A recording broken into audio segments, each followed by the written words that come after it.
Good morning, good evening, good afternoon, wherever you are in the world, and welcome to the Infinite Way, where spirituality meets humanity. And I am so thrilled today because we have a very special guest, JClay, and let me tell you a little bit about him before we get started. JClay is a spiritual rap artist and one of the leading voices in spiritual hip hop movement. With a background as both a NASA engineer and a music producer, his songs carry the precision of a scientist and the heart of a healer. Every lyric he writes is intentional, designed to raise consciousness, release fear, and bring listeners back to peace. His music merges spoken word, depth with mainstream, quality beats, forming a unique sound praised by psychologists, music professionals, and fans alike. Holistic psychologist Dr. Nicole LePera calls his work remarkable, and one fan put him simply, if Jesus rapped, it would be this. JClay's critically celebrated debut album, I Am Nobody and I Am Someone, is widely regarded as a healing tool, with listeners reporting breakthroughs in mental health just by playing it on repeat. So his live performances bring audiences to tears, not because of sadness, but because they finally feel seen, heard, and free. So his new album, or his new single, Humble Yourself, continues his mission to heal through music using powerful lyricism and spiritual insight to reveal the truth behind what it really means to humble oneself in the presence of the divine. And JClay, we are so grateful to have you here. Thank you. I'm glad to be here. I'm excited. I'm really excited too. So, I want to talk about words before we even get into everything. Words are vibration, words are frequency. And I want to understand how you come to your words with your music. Where is it So coming from within? it's an interesting story about just even the importance of words and how I placed an importance on them. So a while ago there was a saying which I'm sure many of you have heard is watch your thoughts for they become your words. Watch your words for they become your actions. Watch your actions for they become your habits. Watch your habits for they become your character. Watch your character for it becomes your destiny. And when I first heard that, I was like, that can't be true. Your thoughts lead to your destiny? Nah. So I started to trace it forwards and backwards. Like, okay, I took basketball players, for example. And I was like, well, if you see a professional basketball player, you just know it. You just see it in their clothes, their stature, how they walk, how they dress. If you go backwards, um, from their character, you see their habits. They're always going to the gym. They're always, doing the acts of that a basketball player would do, practicing their moves. You go back towards the actions, they're taking those actions. They're saying, hey, I'm gonna go to the gym, I'm gonna practice every day, I'm gonna watch film. You go back to the words, they speak these words, they think these words, and I just really saw the correlation. And it was a light bulb moment because I wanted to know, what am I thinking all the time? What am I saying all the time? And without knowing it, I kind of went into a meditative state because I was silent for a while, just watching, like, what am I saying? What am I thinking? And I was surprised, and I knew instantly, like, so no wonder I'm bringing this into my existence. I'm saying these words in my mind over and over. I'm thinking this. When this situation arises, this is what pops in my mind. I need to change this somehow. And so that sent me on a journey of things like saying affirmations and certain things of that nature.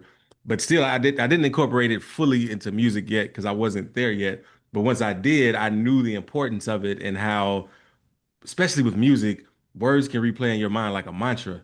And if that mantra isn't serving you in the way that you would want, it could have the opposite effect of making you feel better. And so I knew I had to do that. So I say all this to answer your question of where does this come from?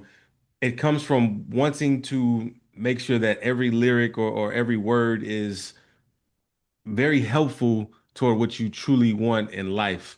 And at the same time, I want it to be in a cool way because this is hip hop. This is music. You don't want to be corny. You don't want to be just saying something just to say it. So it's it's a love of music mixed with a love of us, so to speak. Right, right. And you were talking about hip hop before, how you were trying to be a hip hop artist. You had these beautiful words. Well, did you have these beautiful words? Here you are, you're trying to make it, and you have to tell us what area you were trying to make it, like where was the location and whatnot, because that makes a difference if you're in New York City, if you're in Chicago. Where are you? Where were you in the world trying to make it, and what was your interest point, and what was it that you felt that just wouldn't bring you over to that precipice that you were Yeah, looking so for? I'm from Chicago originally, but my adult life, because I went to college in Texas, has been in Houston. And I rapped in a rap trio. It was three of us. The other two were from Fort Worth, Texas. So we were always traveling back and forth all over Texas, doing mini tours and things. And so the music was it was good music. Like again, that love of music is good. It's just the lyrics may have sometimes sowed the seed of doubt in others or tried to separate myself apart from others, say, hey, I'm better than you, you're this, you're that, and all of that. And so the things that kind of got us over the hump. So we was at one point we were in our music was in every club in Houston, Dallas, Fort Worth area. We had our merchandise in every major mall, like our t-shirts and stuff were sold in every major mall and things. We were doing well. Yet one of our main goals, let's say, was to get in rotation on the radio. Because once you get in rotation, you can reach out to other stations, you can get it across the nation. And so we were like, okay, we finally did that. We hit that hump. A program director said, hey, I love y'all music. People always calling up for it. Let's put you in rotation. Yes. Next thing you know, he died before he could even do it. Like what? How what we even worked so hard for this. Yeah, y'all said we need to do this. We did it. So okay, no worries. We get back, we move on, go to another station, pretty much said the same thing. Well, within a week, he gets fired. The program director, the decision maker. So again, what do we do in that situation? And there have been other little things that just derailed us. That I can't lie, like it hurt when it happened. Like right now, when I look back at it, it needed to happen. It's not that big of a deal, but when it happened, it was devastating. It just makes you question everything. It made me go within more and just see. But I will say this about the words. Still was able to pull great things in. Yeah, like when you create, you don't really know where it comes from. You just tap into something. And no matter where you're creating from, you tap into something. But I think the intention is important because if I was rapping about cars, for example, I would get divine things about cars that come up. It might not be helpful to the masses, but it was a cool line. It sounded good. But then when I switch my intention to that of spiritual, that of making sure everyone is well always, those came in as well. So it's just interesting how it works. So has it always been conscientious words, or did you come to a point where you just decided that my intention, the words that I have to have meanings? Because in a world of hip hop and between the thug, the gangster, the this, the that, and the other, you know, to be able to mold the path that you're molding is so important. Yeah. It's like you are creating that path more so than, oh, I'm just following suit with everyone else. So maybe the divine was sending you a message, but were you using these beautiful divine words when you were in your trio? Was this something that just came forward? Tell me a little bit about that. I did a little bit. It was because when I made the transition, a lot of people told me they were like, "No, you've always been like this. We've known you've been like this. You just didn't know it," and which was shocking to me. And but also, I think it was a choice where I was fascinated by the typical wise old sage. So just saying wise words. So even my favorite movie growing up was The Last Dragon, and in it he Oh, I love that yeah, movie. in it he has the perfect line where he asked him how can he catch bullets with his teeth. He said, "The secret awaits eyes unclouded by ambition. Those bound by desires seek only that which can be held in their hand." And I just thought that that was mind blowing, and I was always drawn to just like, ooh, I want to speak wisely one day. I want to be able to just have every word that just oozes out of me be a wise one. And it started as a game, but then some kind of way it's been happening. So yeah, I love it. Oh, I love it. I love it. I love it. So let's back up a little bit, okay? Because I can't skip over the fact that you were a NASA engineer turn hip hop artists, right? So, all of us grow up, we do what the parents want us to do. When did you know rap was your heart? And how did that switch over from being that NASA engineer? And what type of engineer were you for NASA, by the way? Okay, so I was a software engineer, and so Okay. computer programming and all of that stuff. Oh, I know. Yeah. So Ah, I actually knew in college. I probably knew before college in high school because high school is when I started making beats for other artists and producing and things. But like you said, you got to do what the parents want you to do. They say, hey, you're great in math and science. There's a lot of money in engineering. You can use the money from engineering to put into music, all of this. So even when I started working out there at NASA, it was like I was leading a double life. I would have my day job, then I go out and then promote. I didn't necessarily enjoy going to the clubs, but that's just what I thought I needed to do at the time. So we would go out and promote most nights, and it was just that double life. And yeah. I was there for 14 years. For 14 years, I was doing the same thing, and I got into a lot of debt. I got into a lot of troubles. But I guess the shift you could say was there were two shifts. So in like 2015 was when I felt like I was at my rock bottom, where everything seemed to fail, everything was falling apart. Like I'm married, and even at the time, it was a little rocky there. Like everything was just falling apart, and I felt depressed for like 5 minutes.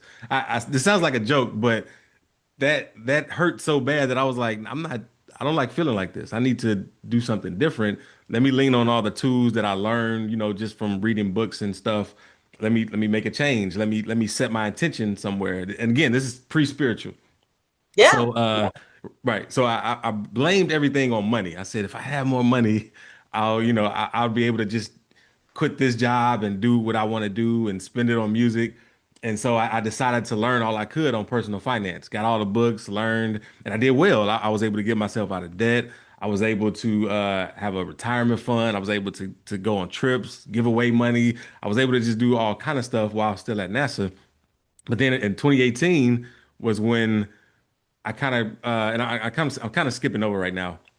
But 2018 Well, is when I okay was when I discovered A Course in Miracles, which is a spiritual book that's said to be channeled from Jesus. And when I read that book, changed my mind. It changed my whole life. Like I understood deeper principles. I saw that giving and receiving are one. I understood the oneness of all of humanity and just everything. And I knew I couldn't make music the same. I couldn't live life the same. So how this affected my job was I decided to go into work happy every day. I said, you know what? I can't control this right now. It just is what it is. I'm going to go to work happy. I'm going to do the best that I could possibly be because how you do anything is how you do everything. So I'm going in. I'm mentoring to the younger people now because I'm no longer the young one. I'm mentoring to them. I'm getting the work done fast. I'm being used as an example by just different people at the company. And then finally, it was to keep this short, it was like the stars aligned and I saw I can quit this job right now. I have enough cushion. Not only do I have enough cushion, I have an intention to go toward that, hey, if this doesn't work out, I could always return back to the workforce if I wanted to. I haven't returned it. I don't plan to return, but it was just the stars aligned and it made me think that had I taken this mindset year one, perhaps I wouldn't have spent 14 years there. And it wasn't a bad job. It wasn't a bad circumstances. There are people there that love it. I just didn't love it. so you have to understand, and I'm going to share a little bit too, because it's like what you did is what I did also. Okay. I design computer networks for a living, and it took me 30 years where it took you 14. So don't complain about your 14 Okay. years. We each reach a precipice at our life. When I was looking at the job that I was doing, I was like, why am I here and I'm not happy? What am I doing with my life? And why do I feel like this is the only thing that I'm capable of doing? It's not the only thing that I'm capable of doing. It's not the only way that I can contribute. And then am I truly happy? And we lie to ourselves. We lie to ourselves and we say, "Oh yeah, I'm truly happy." And the answer is no, I'm not happy. And this is when I started realizing that the heart desires beyond the boundaries that we're comfortable with. And what we do is that we ignore the heart and we go with the ego that says, well, you got to justify, where's the money, where's the this, where's that, where's the other. And what happens is that we finally, when we honor our heart's desire and we quiet that ego down and dare to take the leap, which we calculate, ego says that's a risk because it's the comfort zone. You're coming out of the comfort zone, and you dare to take the leap, then there you are, you've taken the leap. And then you look back and you go, what was I so afraid of? Why was I so afraid? So when did you recognize the gift? When did you recognize the gift stronger as your desire than the software engineering? So at the time, I still didn't truly recognize the gift. I just knew that there was more. I knew that, like you said, that heart becomes louder. It is it's not a harsh loud, but it's a very peaceful louder that you just can't ignore. Like I can't ignore this. Like I need to I need to do something else. Again, I don't fully know what that is. And in some ways, I joke that God played a trick on me, but that I don't want to put that on God. That's not accurate. But so I had a company at the time called, well, I still do, called Every Child Wins. And what Every Child Wins is we create music that helps kids learn faster and easier. So like numbers, colors, shapes, just all that stuff in music because it's just memorization, that kind of stuff. And memorization can be easily handled in music. Like you can always remember a song from when you were 8 years old that you heard twice out of nowhere. Like, and so it's easier than teaching. So we did that for a little while, and my thinking was, oh man, we're having this success, and I'm still working. If I quit my job, I can also, do this more, and then we can have even more success. But again, at the same time, that's when I was studying the principles of A Course in Miracles and embodying them, and it took a turn. It was like, well, this is more important. Like everyone helps kids already, but this is philosophy. This is deep rooted truths. These are spiritual truths. I need to. Nobody cares about adults. I need to help the adults. I need to help everyone just understand life better and make more conscious choices for their heart, for their heart's desires. And I knew that I had to figure that out. And even then, I had some resistance. Like I had made a few songs by then, maybe three songs, and I liked it. I was like, okay, this is catchy. This is not too corny or anything. And then I happened to go to London and for Thanksgiving of 2018. So while I was Okay. I had already quit my job by then, but again, this was part of the switch in recognizing my gift. By then, I went to an open mic. I said, okay, I'm in London. Nobody knows me. If I go to an open mic and bomb, it's okay. It's fine. But if not, we'll see if we have something. So I went, I performed one song, which was Shine Blind. It's a very upbeat, very super positive hip hop song. And the crowd, they were like, cool. They were feeling it. You could tell they didn't really know how to react because of the nature of it, because it mentions God and stuff, and I'm in a nightclub. But people they I had their attention the whole time. And that's one thing, like when you perform, if you hold their attention, you're good, even if they show no emotion. So then I played the second song, which was I Like You That Way, which is kind of it's a song just big up in women, just women in my life and just letting them know they're all right as they are. And just the energy changed. Like everybody was so engaged, people moving people out the way to see me. Later, someone told me that the bouncer came from inside to see who was performing. And then so afterwards, I stayed for the whole thing, watched different uh, performers and artists share their music. And so the guy who was the MC, he's from New York, and he came to me. He said, "You did this," and I'm like, "What are you talking about?" He said, "Every week the same people come, they give the same regular performance, but today everyone elevated their game, and they even had something at the end where all the musicians came together and played together just as an impromptu thing." And he said, "You did all this." He said, "Your energy transformed this room and brought all these people together." And I took that as okay, God, I hear you. You're talking to me. I need to continue down this path and pivot and do this. And that's been it ever since. Wow. Now you talked about I've listened to the music. I've been fortunate enough to listen to it. And I have to tell you, I really, really I like it that way because the positive, all of them are positive messages, but that one was so important. And the reason I felt that that one was really important is because we live in a world where everything is superficial. Okay. And so we're waking up in the morning and media is telling us what we shouldn't like about ourselves so that we can go buy products, right? But if you are being groomed to not like certain parts of yourself all the way from child all the way up, it is so, so, so, so important.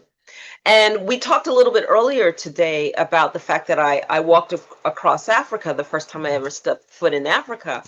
And it's so funny because it was a grandmother elder, a medicine woman who said, you need to go home and see people like yourself. You need to go home. And I'm like, oh, okay, home to New York? No, no, you need to go home to Africa so that you stop comparing yourselves to people that aren't like you. And I was like,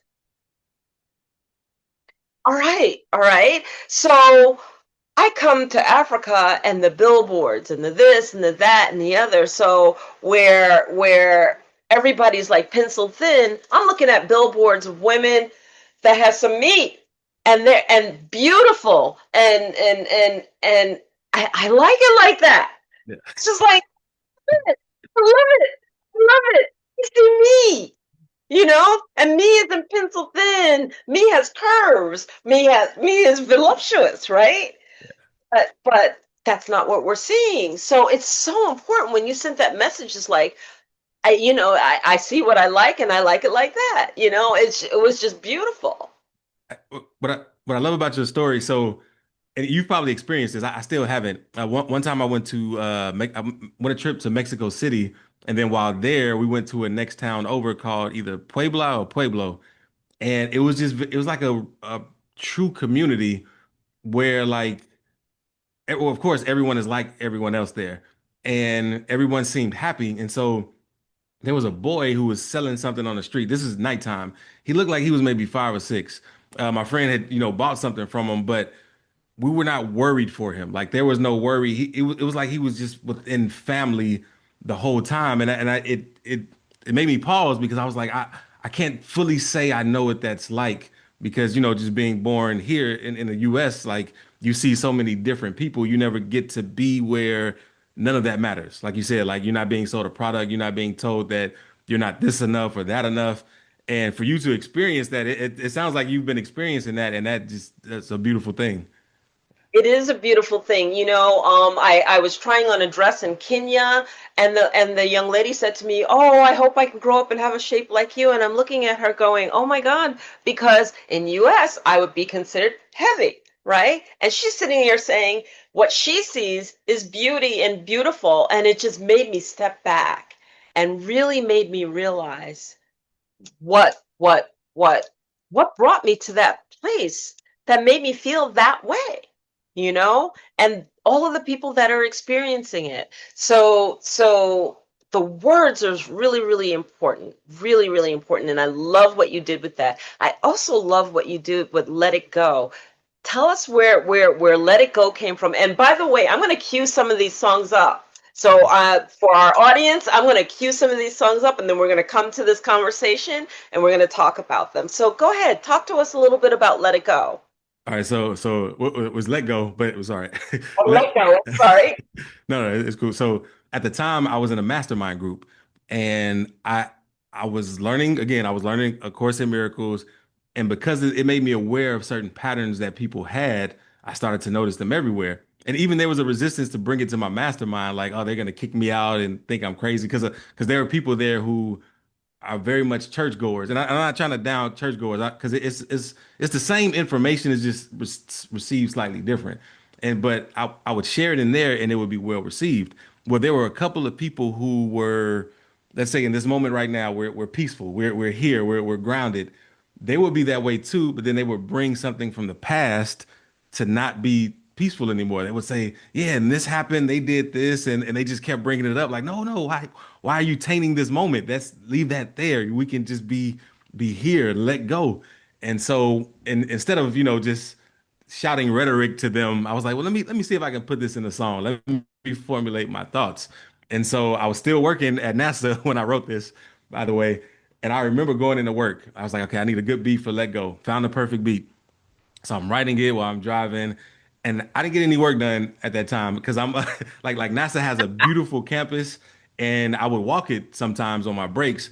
And so I'm walking, writing on my phone, and I'm trying to contain my energy because it's so animated, but I'm hyped at the same time, like, oh, this is gold. But you don't want to be walking around your workplace just like this and stuff. So I'm trying to just contain the energy.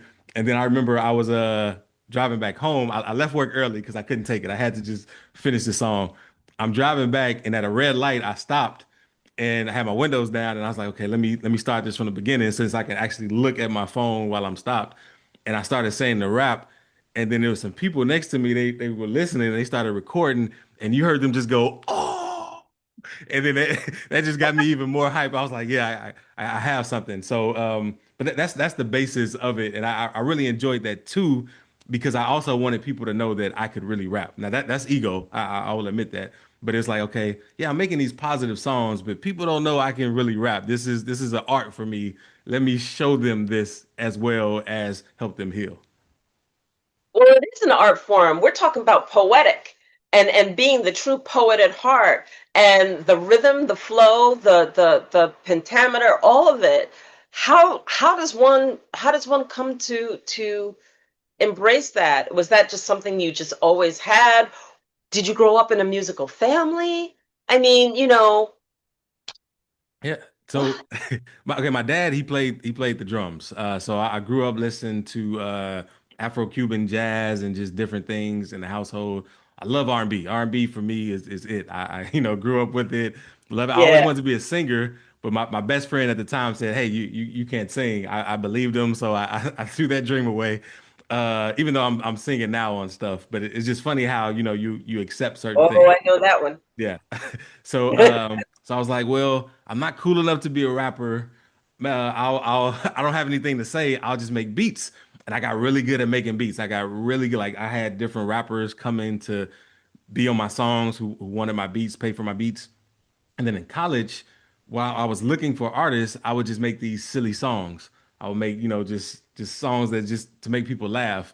And we ended up making a song for my school. I went to Prairie View A&M University, and we made a PV song.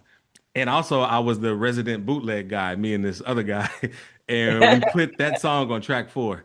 It blew up, and we ended up opening homecoming for the major artists that came through and things. So that kind of started my rap career because my best friend now he heard it and he said, "Hey, I want you to rap on this." I was like, "Man, I don't really rap. I make beats." He's like, "No, I want your beats, but you can rap for real. I want you to rap on this." So I started rapping. That was the first time I took rap seriously, and then I ended up forming a trio with him and then the other guy that was the bootleg guy who really rapped as well. And my goal was I can't be the weak link on the song. These two can rap really well. Can't be the weak link. So I practiced. I would take opportunities to write all the time. Back then, message boards were big. I would go in there and do little lyric challenges, and it just happened over time. And then one day, I started to think I was good. I was like, I'm actually good. Now looking back, I still wasn't that good, but that shift in perception is enough. It's just enough to get you to go in that direction, and I just kind of honed my skills from there. Wow, wow. So how was it to bring all of that music together to an album? Now you have two albums out, right? Yes, yes.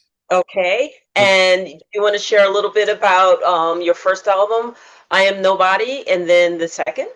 yeah, the first one, I am nobody, I am someone. I felt like that was the album God told me to make. Like I would just hear, just finish the album. But how do I promote it? Just finish the album. What do I do? Just finish the album. So.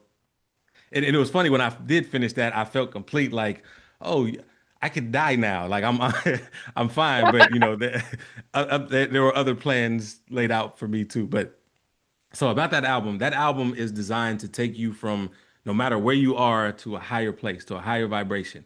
Like you Okay. get embodied with wisdom. You won't even realize it in some songs, but then you look up and you're making better choices, more conscious choices. You're trusting yourself more. You're trusting your intuition more. So it's designed to get you to that. Now this one, the newest one is called It Just Feels Good. And the slight difference from that is it almost it meets you where you're at, and it kind of gets you to let go more. That's the best way I can explain it. So it's not about really just shifting. It's kind of more about letting go of these patterns and illustrating the patterns in such a way that you fully realize what you're doing, and then it starts to just feel good. You could just sit in the feeling and just relax, like truly relax. And with both albums, what I try to do with all my music is to make sure is to do it in such a way that you don't have to have your guard up. And what I mean by that is when I made the shift of the words, thoughts, actions, all of that, I was very mindful of what I let into my system, of what I fed myself, even through words. And I Right. didn't listen to the same type of music all the time. And I didn't, and so, or when I had no choice, I would have my guard up to make sure that I'm filtering in every belief, every thought to see, do I want to accept this or not? And I wanted people to be able to relax and just listen to music as they do to wordless music. You can just relax. So yeah. That's really, really powerful. And my audience all does know about raising the vibration. And literally that's what you're talking about. You're talking about coming in, sitting back and saying if somebody is in a really negative mood in it or whatever the case may be, that we could raise their vibration, we could raise their energy, we could raise how they're feeling with the power of words. It's just like walking in and somebody saying, "Oh, it's so great to see you," and they just make you feel good and warm all over inside. And we don't understand and realize that words wake us up. Words and how powerful they are move us, inspire us, and move us in directions that can be really, really beautiful or take us down the rabbit hole. And there's so much out there that automatically takes us down the rabbit hole anyway. Okay. So these moments are really, really powerful and are really, really important. And I want to also say that your music is awakening. All right. There are a couple of comments that you made. You were just like, churchgoers are blah, blah, blah, blah, blah, blah, blah. I think that there are many roads to the one, right? We're talking about creator. In the end, no matter what you're talking about creator. So it doesn't matter the spiritual path, church path, this kind of religion, that kind of religion, and whatnot. It doesn't make it wrong. It doesn't make it right. It just makes it different. Okay. And so we're all trying to what? Get to that place, that place within that's just light, that's just connection, that raises us up to that place where we can execute our talent like you do, that we can be in that space, in that place, and just bring forward the best versions of our talents, of ourselves, of what we have to say, of what we have to contribute. So in saying that too, you have a new single. Talk to us a little bit about your single. To humble yourself. Okay. So that's a cool song that has a cool story. It's a song I started writing years ago that I had just never finished for whatever reason. And it Okay. was a good song, but I knew it needed more. And at the time, so in maybe 2 years ago, I think I was called to be part of an activation. And I never heard of an activation. The person that called me, she's very spiritual. She has come fully into her divine feminine and her gifts. And she said, "Hey, I've been called to do this activation. You and two others. Would you want to join?" And I was like, "Yeah." And I was like, "What is it?" She said, "I don't fully know, but and I understood that. And so what that involved was almost every day for 3 months, we would meet and she would speak light language to us. We would meditate for at least 30 minutes or more. And yeah, and it kind of slowly transformed. Like even that first night, I had one of the most powerful divine dreams I ever had. And I can go into that later if you want, but that was just on day one. And I knew that, okay, something is happening. So in the midst of that, I was very high vibe. I had this extra joy more than I normally have. and I wanted to, channel that. And I came back to that song like, there's something here. And so I kind of shifted some of the lyrics. I rewrote the intro, and then I saw an opportunity to enter light language, which I've never spoken before. And so I said, okay, let me just try. Let me just see what happens. I went in the booth, I recorded it. I was like, okay, this is interesting. It felt real. So I took it to her. I said, hey, I want to make sure this is authentic light language because she's been always been trying to get me to speak light language. And she said, yes. She said she felt something profound. She said she wished I spoke it longer, but she's fine with it and she loves the song. And so that was the basis of how it all came together. That's beautiful. And yes, I want you to talk a little bit more about your initiation because I speak late language also. So I understand exactly what you're talking about. It is a profound remembering of who we were beyond the humanness. So this is so beautiful. Talk to me a little bit about that moment. Yeah. So the moment when I spoke it for the first time. Well, the moment that you went through the initiation and then to that point when you speak it, because it's it's it's it's I want to say it's like almost you're afraid at first to speak and then you're like, oh, and we're not talking about speaking tongues either, Right. and I'll clarify that after the fact, but Yeah. go ahead. So okay, yeah. With that, when I first okay, so I first did it obviously when I was writing it before I stepped in the booth, and I was shocked that it was coming out. I was like, is this real? But this is not like I knew my conscience wasn't involved in it in a sense. It was just flowing. It was free flowing, and it was like I was witnessing it as it was happening, and I was just shocked, and I was amazed by it. But I will say this: this is a very cool thing that I noticed the similarity to. So when I'm writing a song and sometimes I'm looking for the melody or I'm just so I'll just say sounds. I'll just sometimes it'll be real words and sometimes it'll be sounds.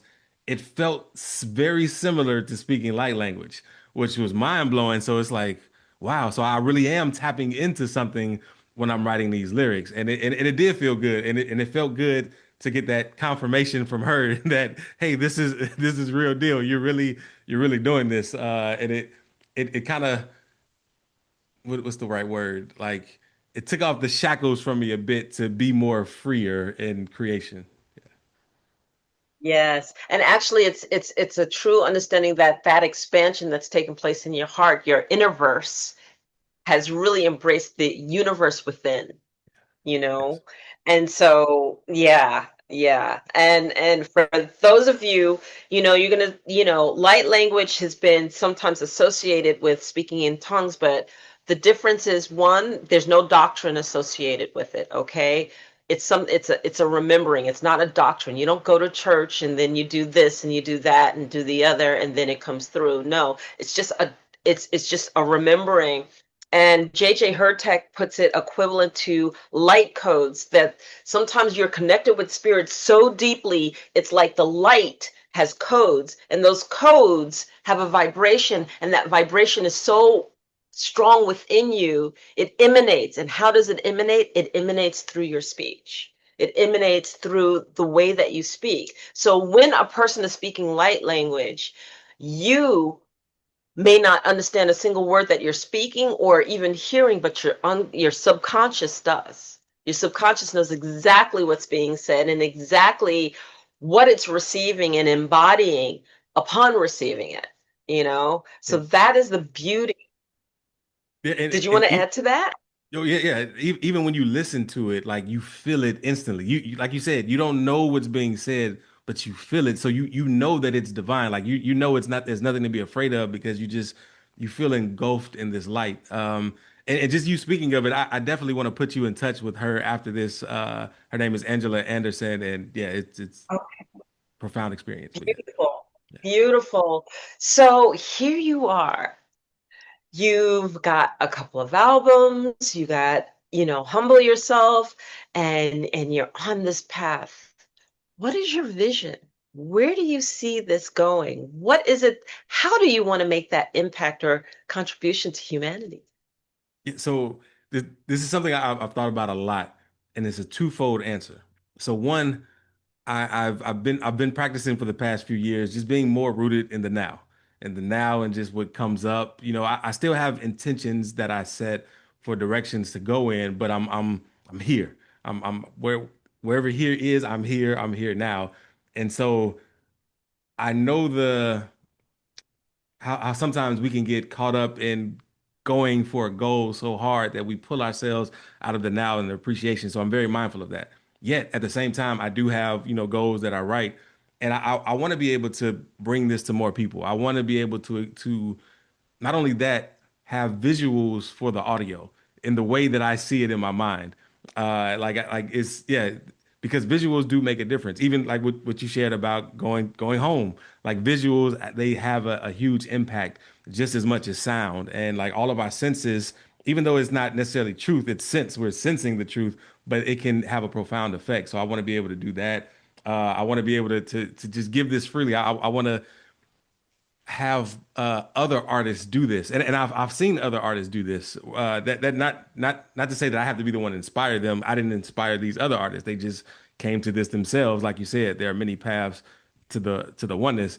But I want to come to a place where all music is like this. Like you could just go freely somewhere and just relax and listen and receive these light codes. It's yeah. So those are my desires, so to speak. That's phenomenal. That's phenomenal. So we're coming up on an hour. I can't believe how fast the time went. And this conversation is so good because there's so many things I want to ask you. And I'm like trying to go, okay, pick and choose wisely here because I want to have that spiritual conversation with you too. So I reserve the right to possibly invite you back, Yes, so I that we accept. could go. But in looking at this and knowing that there are those who admire you, they're looking at what you're doing. They're like, oh my God, look at the work that's going through and look at the path that he found. But the difference is that you are truly emanating that which spirit has put you here to do. So what would you tell other artists who are just pushing but not taking time to embody who they truly are? One thing I would say is embrace the fun more. So pre-spiritual, there was a switch that was made where I went from being having fun to taking this seriously. And when I started to take it seriously, I got serious. And and it was and when I think about it, everything flowed freer when I was having more fun. That's why they call things like beginner's luck. It's no coincidence as beginner's luck. You don't have any uh not intentions, expectations. You're freely creating. You're in that flow. Like, oh, I've never done this before. Let's see what happens. And Yeah. magic happens. Not magic, but spiritual happenings happen, coincidences, synchronicities. And I would tell people tap into that fun. Don't be so quick to force your way this way or that way. Don't get too caught up in the process of I got to get my reps in. I got to, do these habits. Just have fun with it. Free flow. Just play more. It leads to so much more than being serious. And I have to, just I have to force this to happen. Like, no, just let go, play, have fun. Okay. And then one question that is near and dear to our hearts, which is what do you tell those corporate people who feel trapped, Ooh. who are in their mid 40s, 50s, and thinking, this is it? This is all I have to look forward to life. They're unhappy, they're miserable, and they don't know how to shift. Yeah. In a similar way, I would also tell them the same thing, but I would also say life is too long to be miserable. And because I know people like to say life is short. Like, no, life is, you can say it's the longest thing you do in this incarnation. Uh, but it if you're miserable, it's even longer. It's even like time flies when you're having fun. Time is at a standstill when you're miserable, when you're bored. I would say even at work, have more fun. People would love that in a work environment. That's something that I did too when I chose to be happy. I had more fun at work. I brought the gift of joy to everyone, and they loved reflecting it back to me. And you can do that too. And again, like it may happen where you still stay at the company, or something else could happen as a fact, but you can be happy doing whatever you're doing right now, and just that little change changes everything. Wow. And what would you say about the heart's desire? Oh, it's gonna make itself known. The more you have fun, the louder it's gonna get, and you won't be able to ignore it. So your path is gonna be changed regardless, as long as you add more fun. And so, like let's say you always wanted to write a screenplay, you're gonna find yourself writing a screenplay because you're like, oh, I can do this now. If you know whatever it is, you're going to do it. That's the effect of the cause that you set forth by your intention of just being more happy. Beautiful. So, do you have any last words that you want to share with our audience? Yes. You have a lot more laughing to do, smiling to do, playing to do. It's never too late. You are right where you need to be, where you're supposed to be, and you get to set new intentions, make a new choice. Again, have fun with it. That's it. Okay. Yeah. Okay. And then the last question that I would ask you is that this is your business, and I know that you want listeners and people to check out the location on your music and everything else. Is there anything else that you want to share about your business in terms of, this is your opportunity. Here's the sell. Okay, go Okay. ahead and All right. take. But yeah, so I will say that the music is available on all streaming platforms. You can also go to my website, JClay.org, and you can get a physical copy that supports me even more. I also have coaching available that help you directly get to where you want to get to from no matter if you're low or mid or even high and want to go to the higher level. I'm able to help you see the conflicting thoughts that, in a sense, block you from letting all of this love in, letting all of this joy in from the divine. And yeah, so that's it.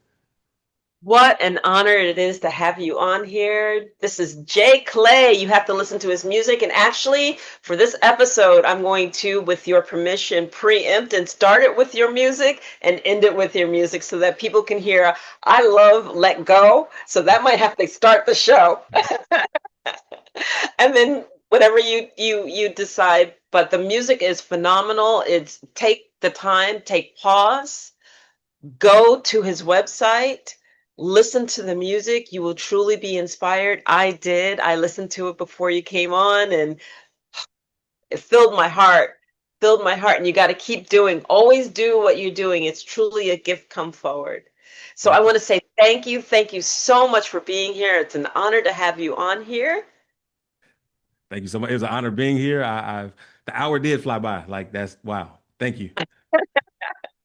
So if you like what you saw, please subscribe to us and please share the music, because when we support one another like this, then we all win. Okay, so share the podcast episode, share the music, let everybody know about JClay. This is the kind of music we need flooding the mainstream. Please, please, please, everybody, listen, listen, listen. And we're going to flood you across the world because that's this audience, the worldwide audience. So thank you again. And this has been another episode of The Infinite Way, where spirituality meets humanity. Take care, everybody. Bye bye.